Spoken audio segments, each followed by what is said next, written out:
क्या परवेज इलाही शरीफ खानदान से मिलने लंदन गए? वजीर आला पंजाब चौधरी परवेज इलाही ने कहा है कि वो शरीफ खानदान के किसी फर्द से मिलने लंदन नहीं आए और न ही ऐसा करने की ख्वाहिश रखते हैं।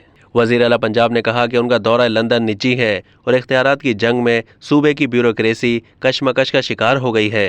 तहरीक इंसाफ के सीनियर सूबाई वजीर असलम इकबाल और वजीर आला पंजाब परवेज इलाही के बेटे मूनस इलाही अफसरान को अलग अलग हिदायत दे रहे हैं, जिस पर अफसरान भी परेशान हैं कि किसकी माने और किसकी ना माने। तहरीक इंसाफ के वजीर असलम इकबाल 90 शाहरा पर वाक़ अपने वजीर आला हाउस में बैठकर अफसरान को अहकामात जारी करते हैं, जबकि आर्ट क्लब ऑफिस से मूनस इलाही ब्यूरोक्रेसी पर जोर डालते हैं, जिसकी वजह से अफसरान तज़ब्ज़ुब का शिकार हैं। पंजाब के सीनियर वजीर की तरजीहात में PTI अरकान शामिल हैं और दूसरी जानिब मूनस इलाही अपनी जमात के काम कराने के लिए कोशा हैं और इस हवाले से तहरीक इंसाफ के अरकान ये मामला इमरान खान के सामने भी रख चुके हैं। अब तक के लिए इतना ही। मज़ीद मालूमात के लिए डेली जंग के YouTube चैनल को सब्सक्राइब कीजिए।